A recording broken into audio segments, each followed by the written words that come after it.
Peace, peace, peace, y'all. What's going on? It's your boy Rashawn, aka Looker. Welcome to my channel, the Space Invaders TV channel. Welcome everybody. Peace and blessings to all y'all, man.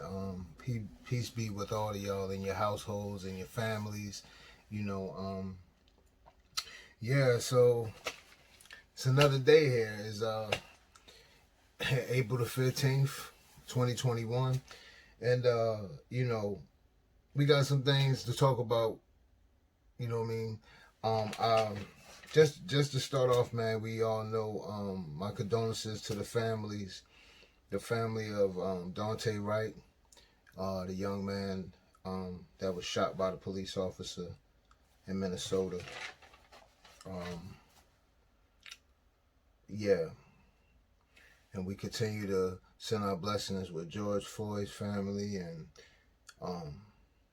Breonna Taylor, Michael Brown.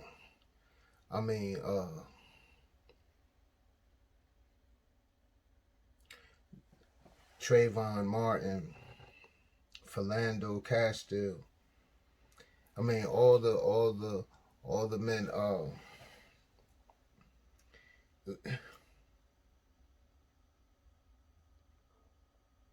Everyone that we have lost to the hands of, I say cops, especially in the event where it wasn't like it was, these cops killed someone because they was in a gun battle, it was a shootout, or, a real crime happening. I don't call them all police officers, because I feel like a police officer, that's someone with, that's a person with that takes pride in his job and her job, and what they do. I like to use cop because I feel like, cop, my personal view is that, a cop, you're a bandit. When you're doing stuff like that, you don't deserve to be called an officer. You know what I'm saying?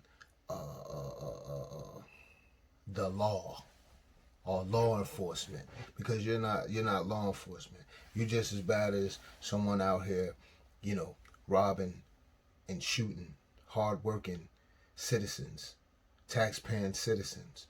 You're just as bad as someone of that. You just as bad as a person that's running around out here doing that. That's out here taking from hard-working people, tax-paying people that mind their business. They just handle their business for what they got to do for themselves and their family. They're not in the streets. So you call them thugs. You call those type of people thugs and bandits, right? And criminals. So why can't you? If you're a cop out here doing that type of stuff, we're not gonna say that when you pull someone over, right?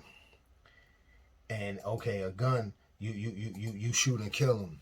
We're not gonna say that's your first time shooting and killing somebody.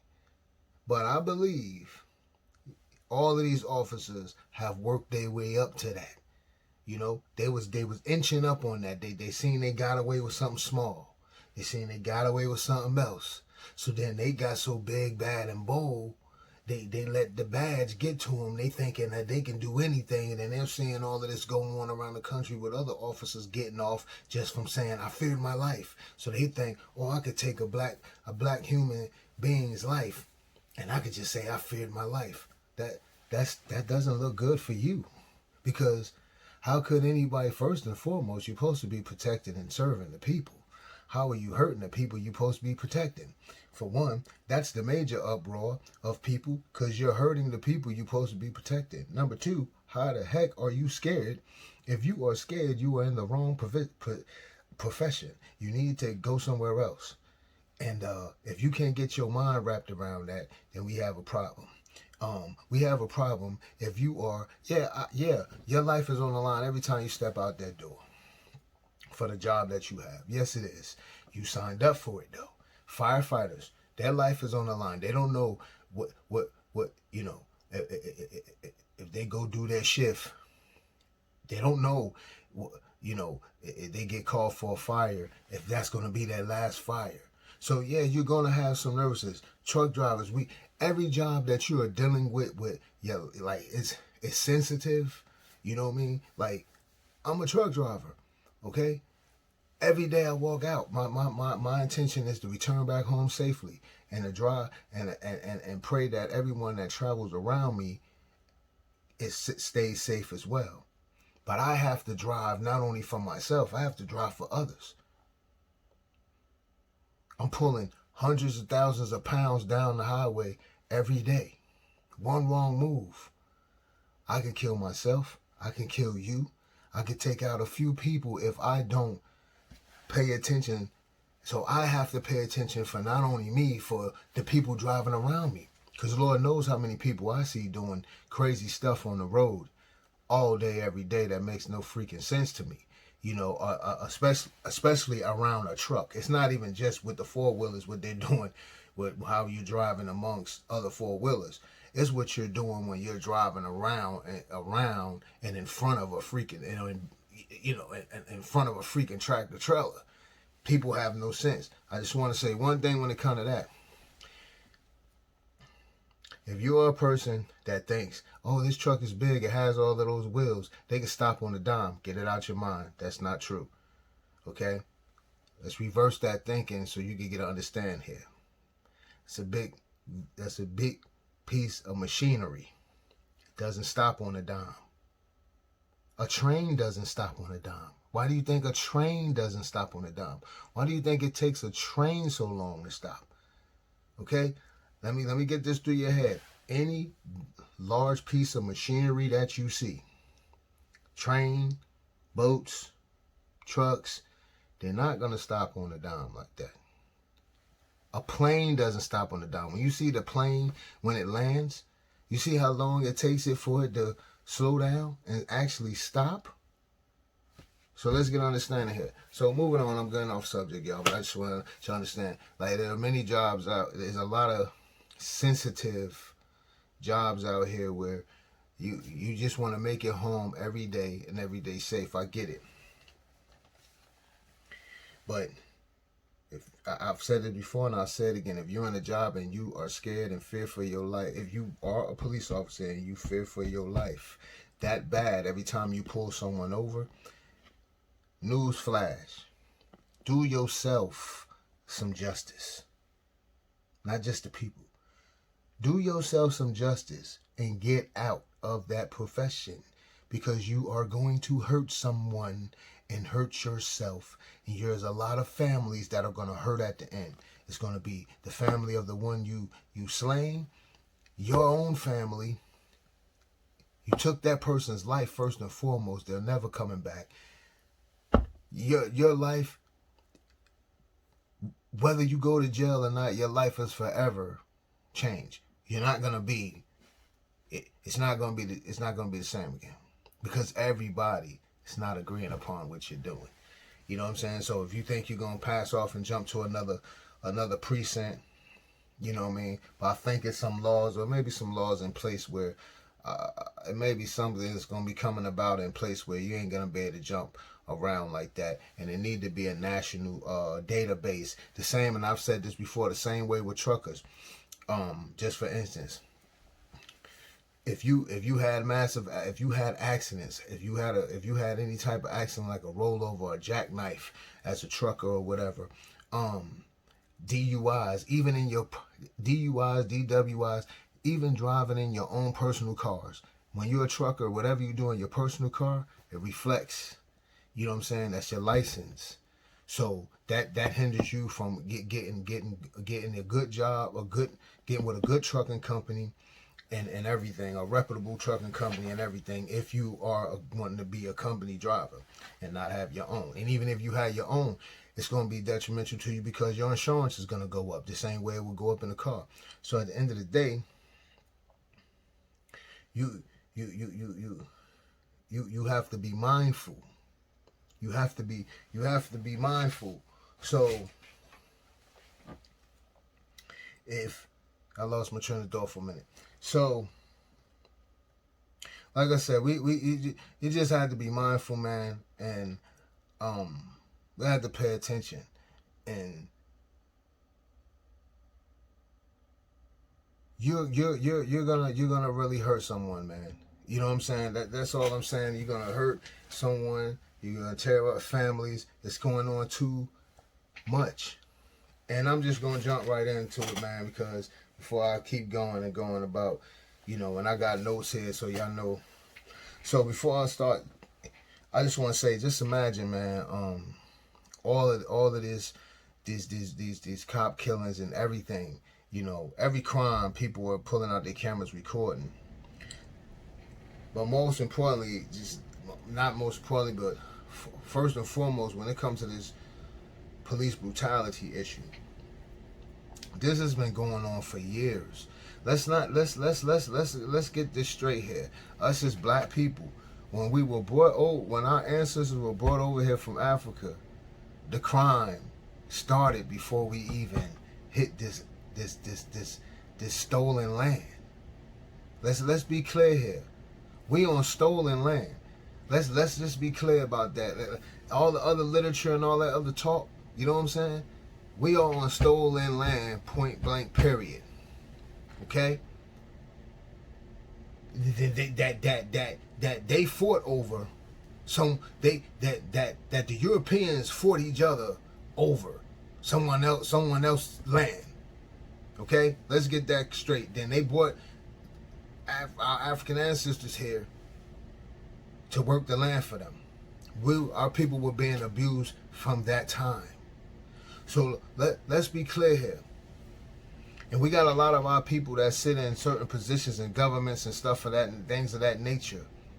And we talk about unity. And my thing says this: okay, if we have the rights to sit at these government seats and things of that nature, and then we have our people that's in the cities, boots on the ground, you have people like myself that comes and just and talks and just try to get some enlightenment and understanding, knowledge and understanding on certain things.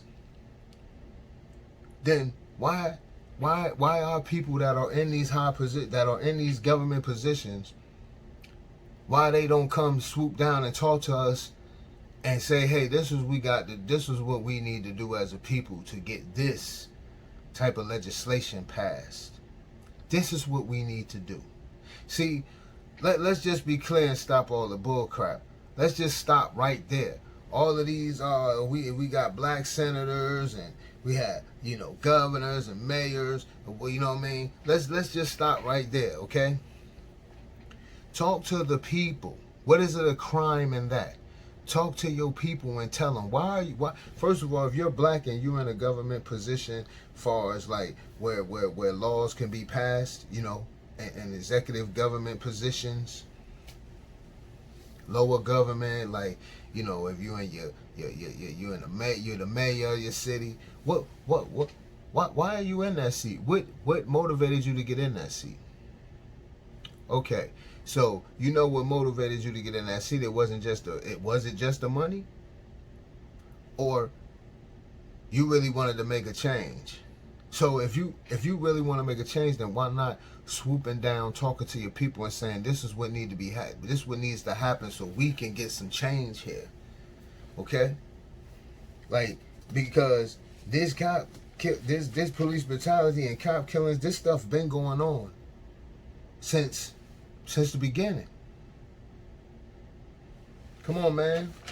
Fred Hampton. I mean, come on, man. They've been doing this. You know what I mean? To our people. They've been setting us up and doing this. This is nothing new. This is nothing new. And then especially in my era, when I come up, you know what I'm saying? And I was out in them, running them streets and things of that nature. When you talk about the 90s, I mean, you knew the officers that was going around kicking people's tail.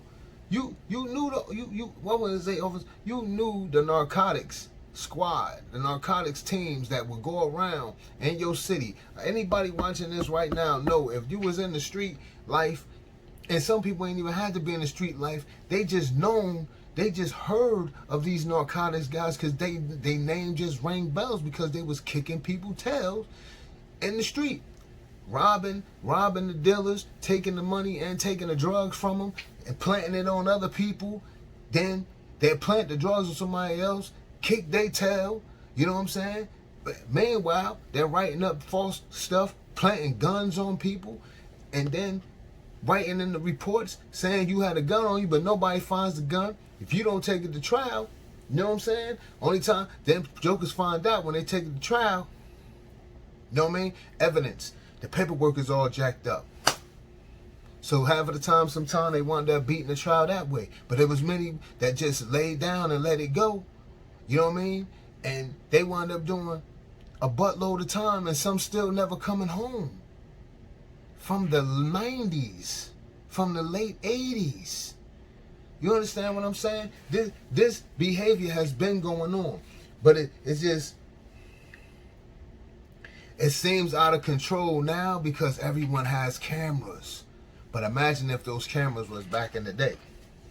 Imagine the mind state of the average citizen of this country. Your brain will be rattled if you seen half of the stuff. If you was able to see half of the stuff that was going on back then. By this time right now, this whole country would be shell-shocked. The whole country be shell-shocked. So you wonder, it's like, why isn't legislation been passed? Cities around this country have had lawsuits on them since that ranged from back in the 50s, 60s, 70s. Especially if you think between the 60s and the 70s when there was a lot of protesting going on, civil rights movements. So you can imagine, okay? People getting their tails ringed out there from just trying to voice our opinion and exercise our rights. You know what I mean, as a people. But when you have people that look at you as a half of a human, we get what we get. But we have our people that sit up in these positions, these government senators or things of that nature, and mayors and governors. Man, when y'all gonna step down and come down and talk to the people? If you for the people, when are you gonna come talk to the people? When you gonna come in the neighborhoods and get our people right and give us the knowledge and wisdom? You know what I mean? And understanding. Equip our folks with the necessary knowledge and how to do things. It should not just be one group moving as such. It should be every neighborhood should be equipped with a pamphlet of how to do things, or if you want something done different in your city and your community and your state, this is what you should. This is how you could do it. Equip the people. So then if you equip the people, then it can't be no, because you can stand out here and march and protest and all of that. Seems to not be heard, and then people wondering why.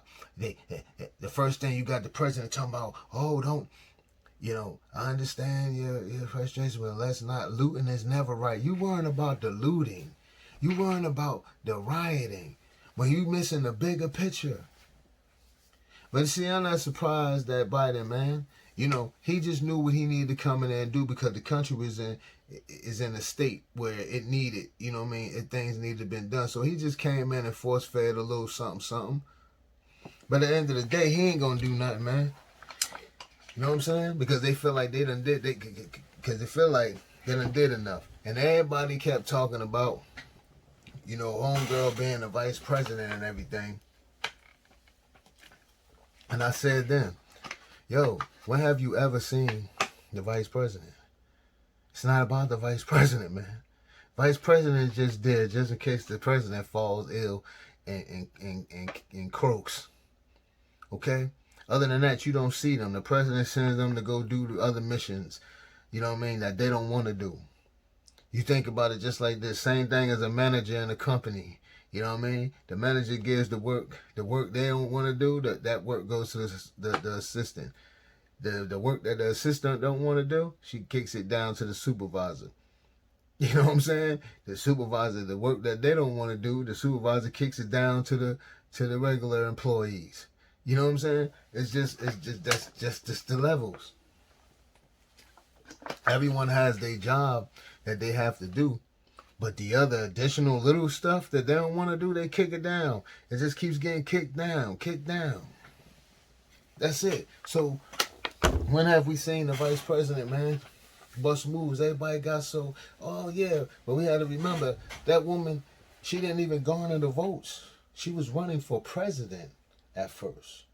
So my thing was, when I sat back and seen that part, my whole thing, I was like, so we as the people, I guess so our people, this black women's empowerment thing, obviously a lot of y'all didn't want to see her as the president, because if she had the same reaction as she got, if she had the same reaction if she got the same reaction from the people that when she was running for president, that she got when she got the vice president spot, she could have been the president. You know what I'm saying? So I'm like, yo, how do I seen that and I just laughed, because I knew I was like, man, this is crazy. Like, so now we supposed to rally around her, but obviously what she was saying wasn't garnering nobody's attention. Y'all forgot that she was up there doing the debates. Y'all forgot all that? Y'all forgot, right? Shortly after that, she dropped clean up out of there. So, it's just funny. So everybody like, yeah, she's gonna do the little jobs that the president gives her. You know what I'm saying? She's not gonna handle she's not gonna handle the major jobs. She's not gonna put forth the major. She could put buzzers in his ear, but if he don't want to do it, he ain't gonna do it. And you'll never know. So, and that's just that. But man, I want to go on, and then so that leads me to talk about the incident here. We're gonna talk about a couple of incidents. I want to talk about the Dante Wright situation. I want to talk about if I'm saying his first name, Karan Nazario, in which I found out that the lieutenant Karan Nazario that got pulled over back in December by the police down in Virginia, Windsor, Virginia, and the officer that just Joe Gutierrez, and then there was the other younger officer that was with him that pulled over Nazario. Lieutenant Nazario was Daniel Crocker. So we're going to talk about that situation. We're going to talk about the situation real briefly too, about the officer that returned back to work in Kenosha, Wisconsin, Rustin Shesky. We're going to talk about his return back to work. And and I want to talk about the woman, she had got fired from her job as a police officer in Buffalo. Her name was let's go ahead, I got it, Carol Horn. She was fired from the police department in Buffalo, New York, upstate New York. So we're going to get into that. So right now, I'm going to talk about, we're going to go in and we're going to talk about the Lieutenant Nazario, the Army Lieutenant, Karan Nazario, if I'm saying it right, his first name. I just found out yesterday, the Army Lieutenant, Karan Nazario, is actually, he's related, he's a cousin of Eric Gardner, the man that got killed by police when they all jumped on him for cigarettes outside of the store, for selling cigarettes or some of that nature outside of the store. So they pulled Lieutenant Nazario over for not having, they claimed he didn't have a license plate on his vehicle. He had a brand new Tahoe truck, tinted out, whatever. He's in his full Army gear. And it's dark where he was at. If you've been in the South, and it's roads, it's highways, man. It's state roads that are dark. It ain't no lights. So he trying to get to a well-lit area. He wasn't driving fast. Sources said, and he said, even the police, you might have heard utterance of that, he was driving slow to let them know that he's not trying to run. He was trying to get to a well-lit area. He got out. I mean, well, when he got to the gas station, well lit, boom, they pulled out guns. Eventually, they wound up macing the young man and put him on the ground, just humiliating him, man. And then the cop, Joe Gutierrez, I guess that's how you say it, Gutierrez, he then wants to try to cop a plea with him and then try to rationalize with him. He done everything backwards in that situation. Ultimately, they fired Jose, or is it Jose or Joe Gutierrez, however you say your name. You know what I mean? That's what I say, is that's not an officer. He's a cop. You know, doing that. But I'm trying to figure out why they didn't fire the second guy, the younger guy, because he was younger, the Daniel Crocker, the other cop was with him, because they both had their guns out on the Army Lieutenant Nazario. All wrong. They maced him, disrespected him, and Nazario kept his hands close sight. He never made no motions. He kept acting. He was calm as could be. And they was just turned up. Disrespected him all the way. So it just shows you, it don't matter if you in the military. It don't matter. They gonna be disrespectful. It don't matter. Because I guarantee in that area that he was in, it's highly populated with military. So they floating through that area, Richmond. They floating all through there. You know what I'm saying? They floating through that area. You know what I mean? You got Navy, Army, I think the Air Force, they all in that area. You know what I mean? So come on, man. But I guarantee if that was a white lieutenant, it'd have been different. It'd have been all understood. With Joe or Jose, however you want to say his name, that cop Gutierrez, or however you say your name, I guarantee it'd have been. You wouldn't even handle that situation like that. The way you went,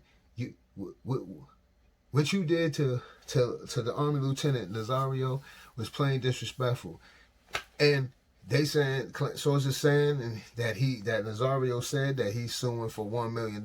I would sue for the max. I wouldn't even say what I'm suing for. I would sue for the max, because it's clearly, you can see, even when they pulled up, because Nazario didn't even know what he was being pulled over for. He never knew what he was being pulled over for till after the fact. And I feel like if it wasn't for EMS showing up, because they maced them all in his face, and he kept macing them, and the cop, Joe Gutierrez, says to him, Nazario told him, man, I'm scared to get out. You know what I'm saying? I fear for my life, scared to get out the vehicle. He said, you sure? He said, you should be. You're going to ride the blue wave. So I'm just like, man, what, hold on, yo. Yeah, my fault, man. So I'm just like, man, that's just crazy. You know what I'm saying? That's crazy. And he said it, and he got body cams, but see, the behavior is so bad that they forget. That's the purpose of them body cams, you idiots. Y'all behavior is so off the chain, y'all cops. Y'all go from 0 to 100. Y'all have no turn down. Y'all ain't diffusing no situations. Y'all coming in hot. It don't matter how a person try to react. Y'all coming in hot. But we're going to address that in a minute too. The reactions on the other side when we're in these situations. So I'm going to move on to that, man. So then Lieutenant Nazario, Karan Nazario, the Army Lieutenant, this case is still developing, ongoing. It happened in December of 2020. So I feel like now, since the media says something, that's why it's being, they fired that officer. So yeah, it's still developing and ongoing or whatever. So we're gonna move on to Kenosha, Wisconsin. So remember the back when in Kenosha, Wisconsin, Rustin Shiseski shot Jacob Blake in the back, and he was running away to his car. They shot him in the back. Well, he's back on duty. No disciplinary action has been taken against him. So he's back at work, that cop, Justin Ruski. Rustin Shesky, yo. That's the officer that shot Jacob Blake in the back and ultimately and paralyzed Jacob Blake. You know what I'm saying? They found there was no disciplinary action. So we are in the United States. I want to speak on that right there, right? We are in the United States, okay, of America, right? So the United States are united under the same legislations, the same, you know what I'm saying, the same bills, you know.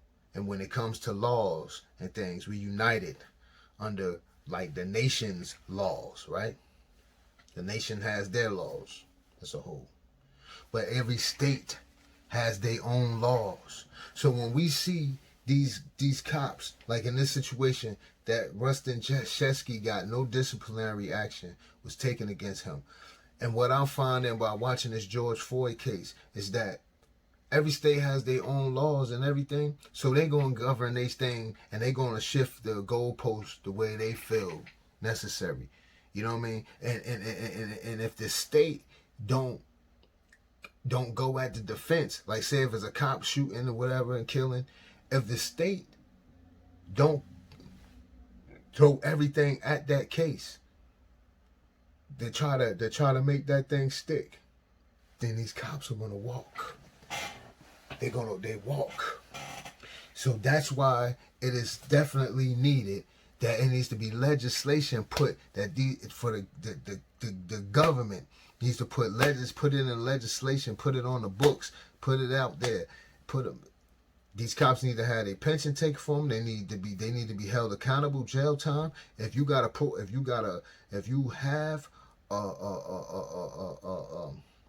a partner with you, y'all both need to be charged because that partner should have stopped you. You know what I'm saying? That partner, somebody should have diffused that situation and calmed it down. You know what I mean? And if their partner just stood there, you are accomplice. The same thing if it's two criminals on the street. If I'm run up on the street and I'm with somebody, I got a gun, just because I ain't pulled it out, but I'm standing right there and I'm looking out. But my man over here just done robbed somebody, right? But I'm standing here and I'm the lookout man. Guess what? If he get caught, First of all, if we get caught, we get caught. We are co-defendants, straight up and down. So why is that not being handled the same way? Which we already know why. But that's what needs to change. That's what needs to go in the bills. And I guarantee you'll see a whole lot of this flipping, man. A whole lot of this flipping. See, they're not seeing nothing happening. And some people, when they mentally not understanding. So they thinking, oh, I can keep doing this. Ain't nothing going to happen. And I personally believe it's some type of cult inside of these police departments. Because if you notice, it seems like every 3 to 4 months, it ain't a 6-month span that's going by that you ain't seeing a cop shooting, killing in these days now. In the last 10 years alone, it's not a 6-month period going. It's 3 to 4 months. You seeing something happening. It might be quiet for okay, after we just seen a Dante Wright issue, it might get quiet for a little bit, but boom, it's gonna come right back. But guess what? The Dante Wright issue happened a month shy of when George Floyd issue killing happened last year in 2020, May of 2020. So it's like a year apart. You know. Minnesota, the way the police is looking at, the way the public is looking at the police out there, they always had issues out there. Okay, you already know that. The people in the police always had issues. The police been disrespectful and everything. But they're becoming their police departments, they have issues. They're becoming that. They're having national issues now with their police department. Their issues are going national. There are 3 killings that we know of. Philando Castile, that happened in July 6, 2016, in Falcon Heights, Minnesota, a suburb outside of St. Paul, Minnesota. It was crazy because he died 10 days before his actual birthday. He was born, he died July 6, 2016. He was born, they said here, July 16th. You know what I'm saying? That's crazy in itself, and the cop amped that situation up out there. You know what I mean? And he told him he was able to carry. You gotta remember the situation when his girlfriend caught him. He got shot. She had it on a live. Killed him. Little girl in the back seat. The man didn't reach for no gun or nothing. He told him he was licensed and had a gun. The cop, Yanez, you souped up the situation and made it like, don't reach. And he wasn't reaching for the gun. You know what I'm saying? But he used that as to shoot and kill that man. You understand? So that happened in 2016. So the national issue. So ain't nothing else happened again nationally until 2020 with George Floyd. Then that happened last May. Now we have April. Shy of a year later, you have another situation with a young man, Dante Wright. Now, there's a lot of things. You know what I'm saying? I gotta be real when we gotta talk about what we see when we talk about this situation, all right? So the young man, Dante Wright, we already know he was scared. He tried to run. Okay, he tried to get in the car. Now, my issue is I try to get different views when I watch the video. I try to see if I see something different. I'm just trying to find out how this slim fella wow, he's slim, but I'm trying to figure out the way they had him. How did he wind up? He somehow slithered away and got into the vehicle. I'm trying to figure out why they didn't ever close the vehicle doors from the start. You know what I mean? And pull him away. Normally, you pull a subject away to the back of the vehicle. You know, just for those type of purposes right there, right? And get him out the street, right? So you won't get hit by oncoming traffic. There's a lot of things that bugged me out about that. But at the end of the day, we have to understand what I'm about to say right here, yo. We have to stop hearing, because we just hearing stuff. Most people stop hearing and start taking heed. Now, I understand the young man was scared. But we can't, I know it's young men out here, it's people that's been getting killed for not even doing nothing. I understand that completely 100, but just listen to what I'm saying real quick. We have to stop hearing and start taking heed. You see what's going on out here. Don't give these people, if you're in that situation, don't give these people no type of reason. So when they go to court, it can't be undecided. It can't not be like we don't know the cause. It ain't happening. He did this. Don't give no causes. So when they go to court, the gig is up. You know what I'm saying? If they did, the gig is up. We cannot give them nothing. So that movement right there, that was off. That was wrong. Shouldn't have did that. Because now, that heightened the situation, okay? All you had was a weed charge warrant, you know what I'm saying? Or whatever. You could have got bailed out on that, you know what I mean? Like, it wasn't like he had pounds or anything of that nature. So, but I understand young man was scared. He tried to flee. Boom. Now you have the heightened situation. Now you got an officer. She not thinking. She been on the force for 26 years. She not even think. She don't even know which weapon she pulling. She goes to pull. Now, I believe me, after I watched the video, I had to be straight. I believe she thought she actually, from what I seen, she probably really did think she pulled the taser. But before she realized it was too late, bullet already out the chamber. It was heightened. But you're trained to have composure, right? You should have composure. You're supposed to be able to calm the situation, not heighten the situation, diffuse the situation. You know what I'm saying? So you let that situation. She what's the cop name? Kim Potter. She let the situation get the best of her instead of you be focused. Use your head. Where you want to, like, look down. If you're gonna, if you had time, you could have just looked down. Make sure you grab the right weapon. You know what I'm saying? What happened to you? Couldn't feel? You can't feel the difference. You know? What happened to that? What happened to your sense of touch? You couldn't feel like. But again, when you let in the situation and the adrenaline rushing, you ain't thinking. And I'm just gonna say this. I'm gonna be real right here. White people, when y'all get into situations, I mean, we all seen every day. Some of y'all probably work with, some people that the least littlest thing they freak out. They start freaking out. See, so white people freak out a lot anyway over certain things. Some things that may not have us on the edge, they just jump. They be off the hook. We see a difference in them when they get pulled over. They'll just jump out the car and start cussing out the cops. We'll be sitting in the car with our hands on there. You might have a joker. You might have certain jokers that be trying to stash stuff while the cop walking up to the car like the cop can't see him. But we'll sit in the car. Or you might just try to drive off. Certain jokes, you done seen that with jokers to try to drive off. But white people will jump dead out the car.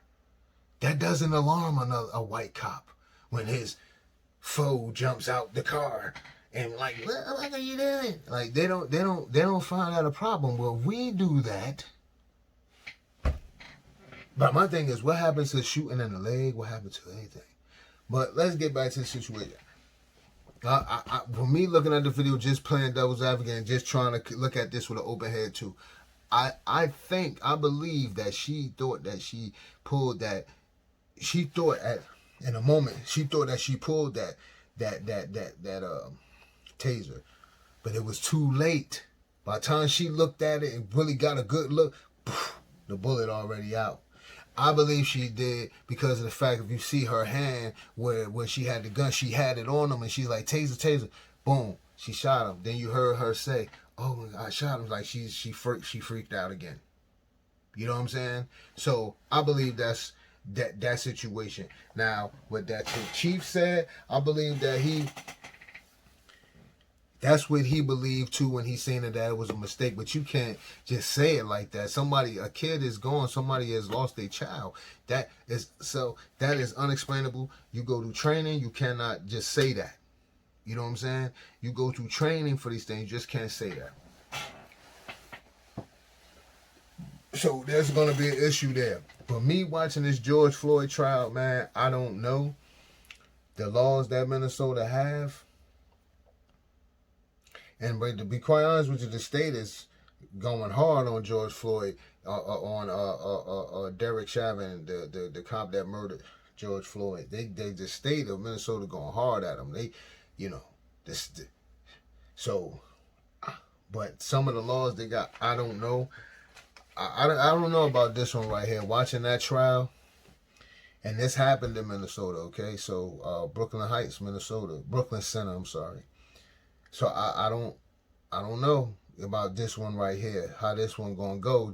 For me looking at what's going on with Derek Chauvin case, and I believe the state, Derek Chauvin, my personal opinion, he's going down. The state had almost 11 days worth of witnesses, right? So today is April the 15th. Derek Chauvin, one defense lawyer, they only had probably like 2 days of witnesses. Maybe 3 witnesses they have. After tomorrow, witness, I believe, is over for them. They don't have no more witnesses. I think it's over for them. So the state has been coming at them and chopping and dicing them up every day that they had. They almost even flipped this for George Floyd. The state has even flipped the couple of witnesses that the defense team had and made them kind of admit to what they saw. But the one guy on that trial, the one guy that gave his testimony, that Dr. David Fowler, he yesterday on April the 14th, 2021, he was suspect, man, and I think he took that case. he came on for a whole nother reason. I think he came in saying like just like he didn't kill him. He didn't have his foot on his neck because he was just like just denying everything that he's seen that's on tape. I mean, people with these some of these people and what they don't understand, like especially these people that like been in law enforcement or in law, but I think some of them what they forget is that this ain't back in the 80s, man, or back in the day in the 70s, 60s where now it's cameras, bro. So you bringing this stuff into court, people can see with their own eyes what they see. Now you have not only you got to fight against that. You can't tell people the sky green when they know it's blue and white. You know what I mean? So there's a lot to fight against that.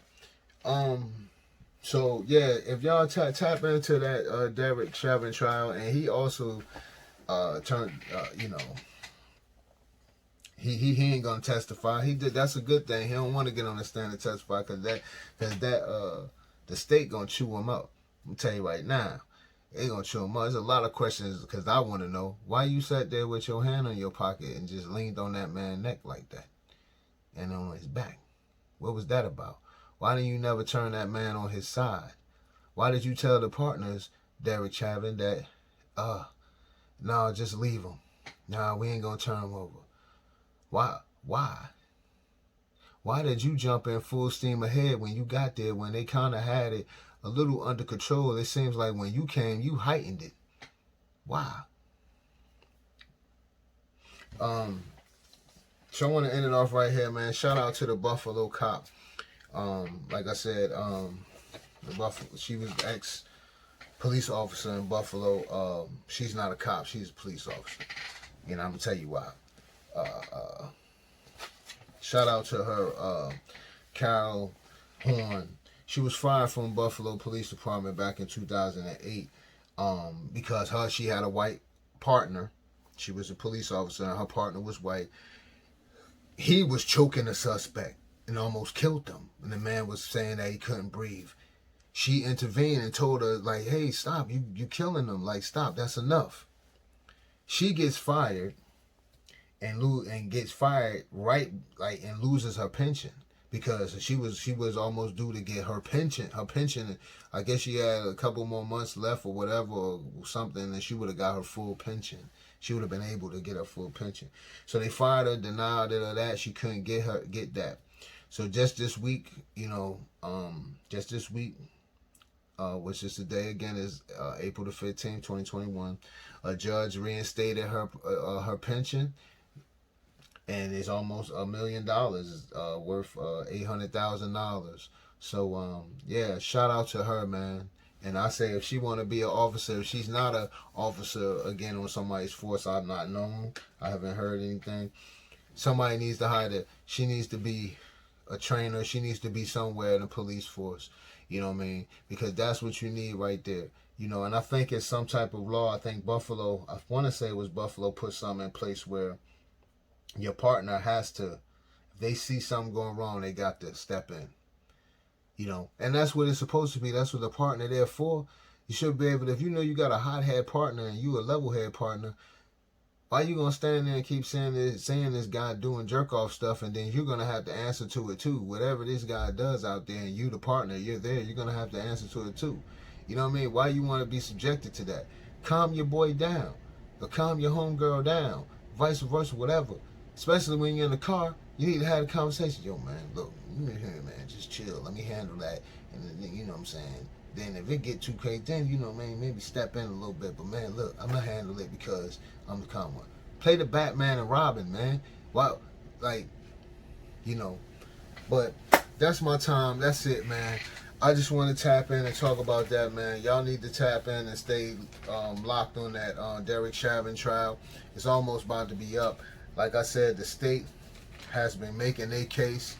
The medical experts they had coming in, they have been, spot on and been giving it up, man. And the defense, Derek Chauvin defense, his one defense attorney, I don't know, buddy. But now what they were talking about, real brief, now what they were talking about was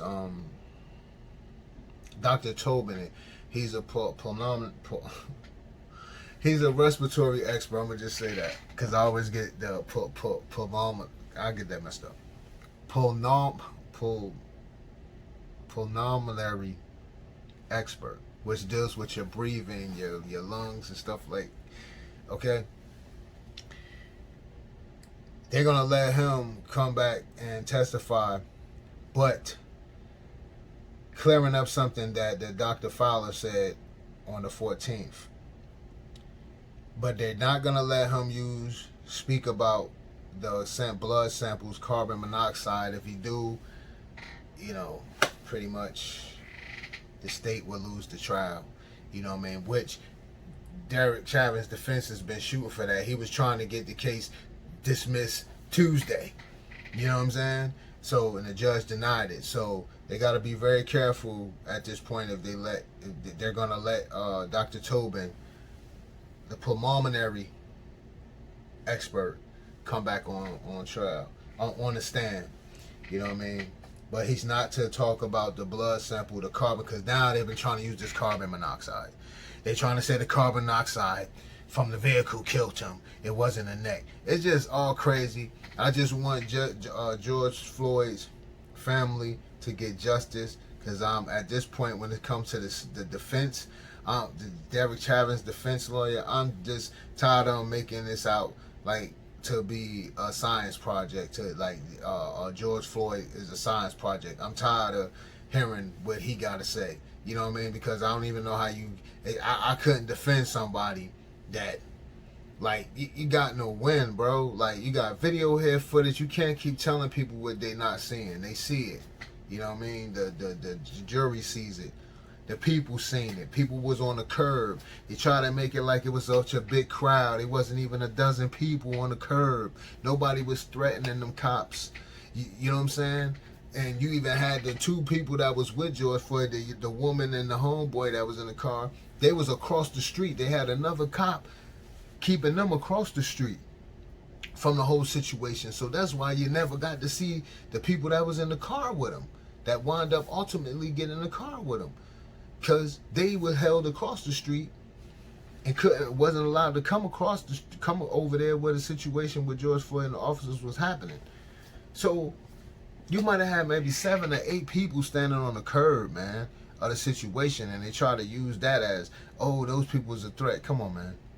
They try everything. They try to use George Floyd, his temperament, as if he was a angry guy. Then they try to use the drugs, and the drugs is turning into a whole science project. Is how much of this did he take? Could that have been the reason he had a huge heart? His blood pressure is this. Everything, they try everything, and it didn't work. So then yesterday it was about the carbon monoxide. Now it's the car. I mean, they've been reaching it. It's like they've been just throwing at the wall, just hoping something stick, and it ain't sticking. And the state is killing them. Like, the state is literally chopping everything up they coming with. Personally, if you ask me. And I've been watching it since the first week. And we getting the 3rd week now. Next week is over. So, yeah, that's my time, man. I'm your boy Rashawn, a.k.a. Looker. This is Space Invaders TV. Y'all stay safe out there, man. Whatever you do, man, stay safe out there, man. Peace and blessings. I'm out.